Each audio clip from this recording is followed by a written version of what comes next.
Good evening and welcome to the Council Advisory Meeting of January 12th, 2026. This meeting is being held in chambers and live streamed on the Town of Kentville's Facebook Live channel. Call this meeting to order. I respectfully acknowledge that we are on the traditional and unceded lands of the Mi'kmaq people. We honor their deep connection to this land, past, present, and future. And I also recognize and honor the contributions and heritage of African Nova Scotians whose ancestors have shaped and enriched this community for generations. We are missing Councillor Andrew this evening, but we do have quorum. Begin by asking if there are any conflict of interest issues that we should be made aware of before we commence. Councillor Hamilton. Did you put your hand up? Did you? Yeah, Okay. I have a conflict of interest with 5G. Okay, so for that part, you can just go sit in the galley and then come back up. We have a proposed agenda in front of us. Are there any additions or deletions to this proposed agenda? There being none, I would entertain a motion to approve the agenda. Councillor Baker and a seconder. Councillor Savage. All those in favor? Those opposed? Motion is carried. We have a set of minutes from the December 8th, 2025 Council Advisory Meeting. Are there any changes to this set of minutes? Okay, if not, we will approve those as presented. Thank you. So we'll begin tonight with a presentation on community climate capacity, Town of Kentville Year 2 updates from Sophia, and you're going to present, so the floor is yours. You just turn your mic on and there we go. Oops, wrong one. It's been a while. It's good. It's good to go? You're good to go. Okay, great. Thank you all for having me this evening and for allowing me to reschedule from my original December 8th presentation, which has not been updated on the slides. So I just wanted to give you a quick presentation this evening about what's been happening over Q3 and then a little bit about what's on the horizon.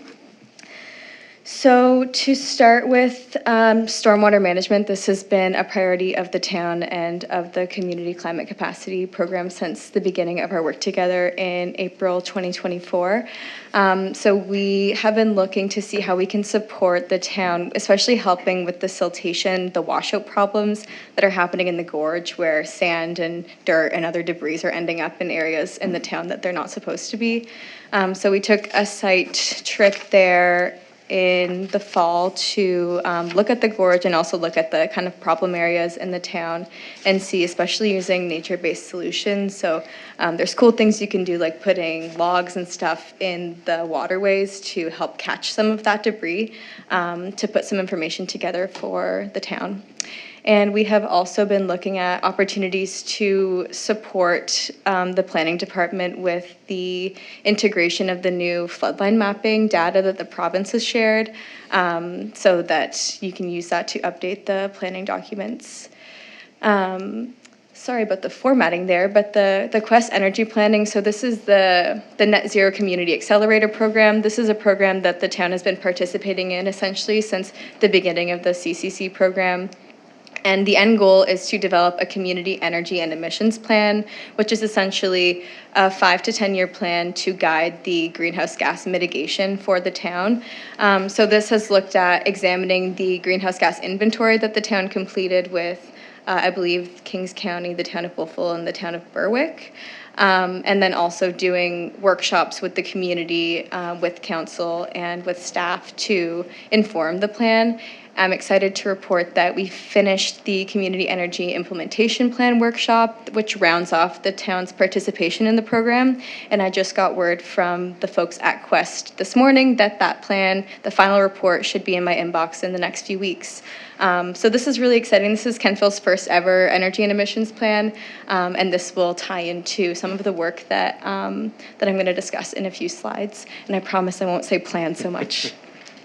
Okay, and lastly, Bird Friendly Kentville. This is the same update. We're kind of on a holding pattern right now. especially with the development happening in and around Donald E. Hiltz, we want to make sure that where Nature Canada, the host of the program, is really concerned about preservation, protection of natural spaces.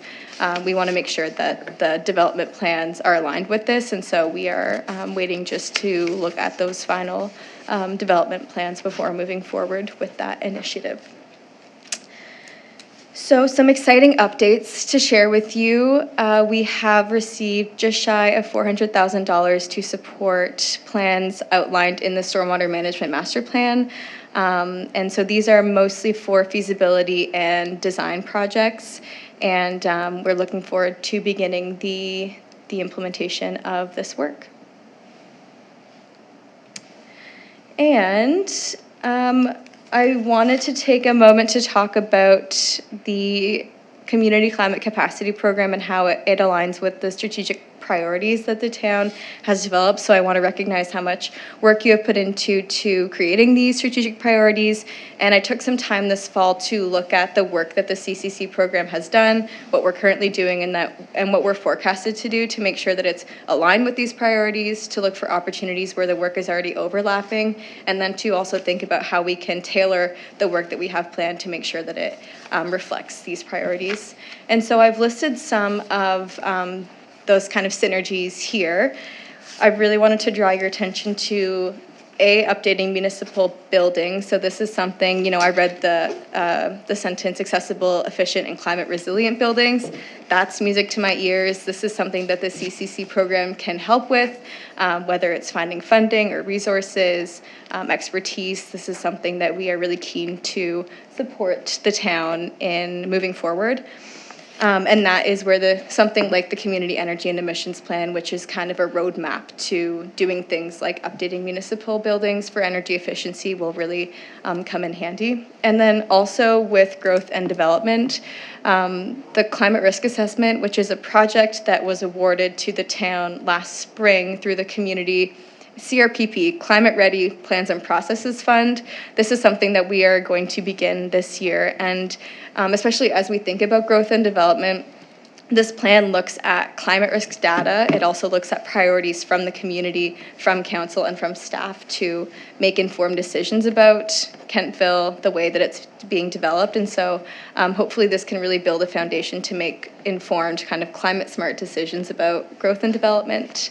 And it will support things like an eventual adaptation action plan. It will undertake community engagement to inform it. And so there's a great complement there. And just a little peek at what's ahead. So I wanted to recognize the work that community members and staff have done to address HWA, Hemlock Woolly Adelgid, in Kentville. This is something that looks to me like a priority in the town. And to that end, there's an opportunity to further that work through urban forest stewardship. So the Green Municipal Fund has released funding to support urban forest management strategies and plans, and this is something that may be really well aligned with the work already happening in Kentville, especially considering how much of a value recreation and green spaces are to the community. As I mentioned, we're beginning to implement these plans, so things like the biodiversity strategy, like the community energy and emissions plan, like the feasibility and design work for stormwater management. We're kind of moving out of the foundation building and planning and into the implementation, which is kind of where we want to put our energy in 2026 and as the program sunsets in 2027. And finally, to that end, long-term climate planning. So we really want to make sure that Kentville feels strong as they're, let's say, catapulted into climate work after the Community Climate Capacity Program closes. So we want to make sure that you feel really supported in being able to continue this work moving forward, finding places for it within the different departments, and feeling well-equipped to keep it going. And that is my presentation today. I would love to answer any questions. Perfect, thank you for that. The lights are already on. Councillor Baker. Thank you, Your Worship, and thank you for the presentation, Sophia. Can you tell me more about the feasibility and design process? What's happening, where we're focusing? Yeah, so I guess generally, there are 4 areas outlined in the Stormwater Management Master Plan, and one of those areas will be chosen to complete the feasibility process. And so basically what it does is it takes the project recommendations that were made by the engineers through that plan and then looks at like, what does it actually mean to implement them? So it gathers all of the information so that in theory you have something like a tender-ready package to actually begin the capital project afterwards. Got it. Thank you. Appreciate it. Councillor Maxwell. Thank you for that update. It was really good. Noticing that you've mentioned several grants or grant opportunities, I was just wondering if the ones that you've mentioned in here are for sure grants or ones that we're going to apply for, that we would apply for. So stormwater management and the forestry and. Yeah. Yeah, thanks for the question. So the 2 stormwater management grants that I mentioned are grants that we have applied for that council has matched funding for that have been approved and awarded. Yep. And then the urban forest grant is something that the town could apply for that hasn't been confirmed. It's an opportunity. And that would help to pay for HWA issues that we're seeing in the gorge or the ravine? It depends on kind of how you frame the project. So generally, it supports urban forest management, whether that is like, buying pesticide, for example, that might not be within the eligible costs, but, so yes, at a higher level, probably. Okay, great. Thank you very much. Perfect. I guess there's no more questions. Thank you very much. Thank you.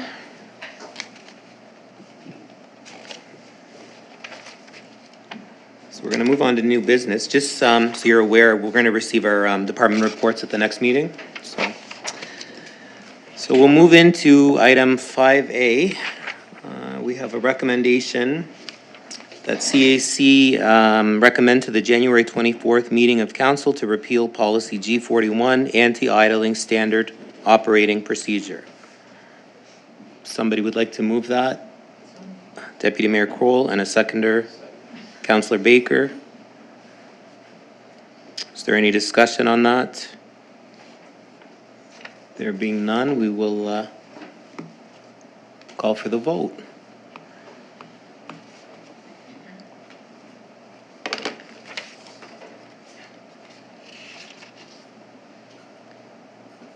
And voting is now closed, and the motion is carried.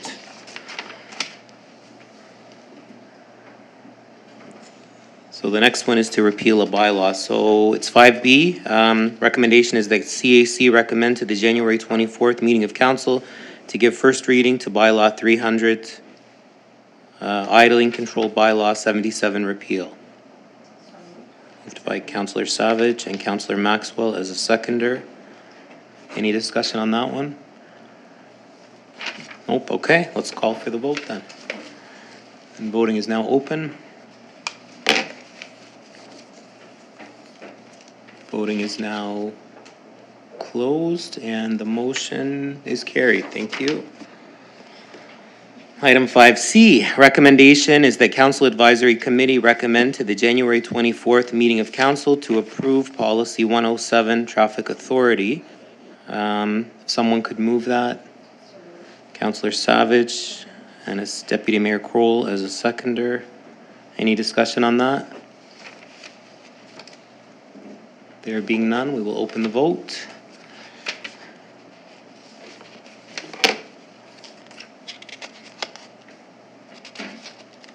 Voting is now closed, and the motion is carried. Okay, item 5D, recommendation is that Council Advisory Committee recommend to the January 24th meeting of council to repeal policy G23, smoke-free town-owned vehicles. If someone could move that. Councillor Maxwell and Councillor Baker as a seconder. Any discussion on this one? Councillor Savage. Thank you, Mayor. And just a question around this piece that the reason why we're repealing this is because it is covered under the province, and that the idea is that that our town-owned vehicles will remain smoke-free, or that is the intent. Correct. Thank you. Okay, thank you. Any other questions of clarity? We'll open the vote then. Voting is now open. Voting is now closed, and the motion is carried. 5E, recommendation is the Council Advisory Committee recommend to the January 24th meeting of council for first reading of bylaw 301, repeal of bylaw 99, respecting smoke-free public place. Moved by Councillor Savage. Deputy Mayor Kroll as a seconder. Any discussion on this? None? Okay, ready for the vote.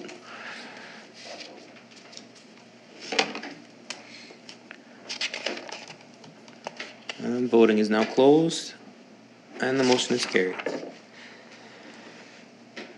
5F, recommendation is that Council Advisory Committee recommend to the January 24th meeting of council to approve Policy 101, council remuneration. Someone could move that. Deputy Mayor Kroll and a seconder. Second. Councillor Savage. Any discussion on this? Councillor Savage. Thank you, Mayor, through you to the CAO. So I think the full amount, and I don't have it right in front of me, was like north of 16,000. In the report, yes. Yep. Sorry? It's in the report, yes. Yes, but the increases between mayor, deputy mayor, and councillor total just north of 10,200 or there around. The rest of that is made up, assuming that it's got something to do with like cost of benefits, things like that. No, it should add up. If you add up the mayor, deputy mayor, and then the councillors, the deputy mayor is different, maybe you didn't add that. No, so the increase for council is 1522. The increase for deputy mayor is 4,222. Increase for mayor is 4,444. Okay. Unless am I incorrect? No, I think you have to multiply the counselor times 5. Yeah, you went 6, that's why. So Yeah. the mayor's No, I covered, didn't multiply the anything. mayor's so covered let's- singular, the deputy mayor's covered I singular. know. The counselor has to be multiplied by 5. All Yeah. right, let's delete this part. Because I added that up and it hit bang on, that's why I was wondering. Oh, I know. Any other discussion or Oh, questions? January. All right, voting is now open. Voting is now closed, and the motion is carried. 5G, recommendation is that Council Advisory recommend to the January 24th meeting of council to approve Policy 108, Fire Services. Councillor Savage and Councillor Maxwell as a seconder.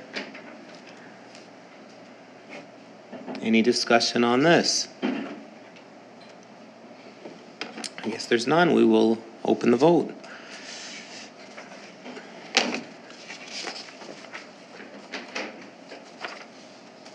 And voting is now closed. Motion's carried.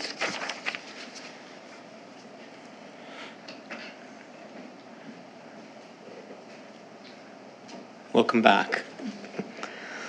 5H, recommendation that Council Advisory Committee recommend to the January 24th meeting of council to approve Policy 109, Community Investment Program. Moved by Deputy Mayor Kroll and a seconder. Second. Councillor Maxwell. Any discussion on this? Councillor Savage. Thank you, Mayor. I probably threw you to the CAO. The business investment portion of this is, I'm assuming it's going to be levied. It says it's going to be through a business area rate. So will it be all commercial that will be levied or a portion thereof? And will this be administered as a levy through KBC? I just wasn't sure. Sure, the intention from staff is it would be all businesses, All businesses. and the intention from staff would be administered by the town. Okay. Do we know, CEO, what that number would be? Like 2 or 3 cents, roughly? That's a big assessment, so to get this, we have to make up the 65,000, right? Or yeah. And whether it's current funding or whether it's new funding hasn't been decided. Okay. We'll determine that at later. At the budget Okay, time when we okay, figure yep. out the amount. Okay, perfect. Councillor Baker. Answer my question, thank you. Okay, I did. I don't have an answer. Councillor Hamilton. So maybe I'm a little confused by this. In the old policy, there was, you had to go through financials and stuff like that, and is that still gonna happen, or? or is that gonna be gone? So what the current policy has a very long and convoluted application, which wasn't seen by staff as being positive or productive for groups that are applying for $500 or $1,000. So there will be an application. It'll be a 2-page application, name, address, phone number, include your budget, include your financial statement, and those will be attachments. Okay. So they will be asked for. Okay. It's meant to make it a little easier than, it was quite a process before and not a positive experience for a lot of people. I just have a question. Yeah. Through you, for that, is there gonna be like some sort of rubric or something so that it's transparent for what the, like, checkoffs are for each of, or is it just gonna be a standard? It's hard to come up with a standard rubric because of the diversity of the organizations that are applying, but there will be a standard that's used by staff and they're reviewing them, what the need is, the number of users, do they have their other funding, are they an established organization? So there will be a number of different factors that are included, and so if someone was to question later on Yeah. what the recommendations are, and the recommendations will come to council, why one was recommended, staff will have those available. Okay, perfect, thank you. Okay, any other questions? All right, we will open the vote then.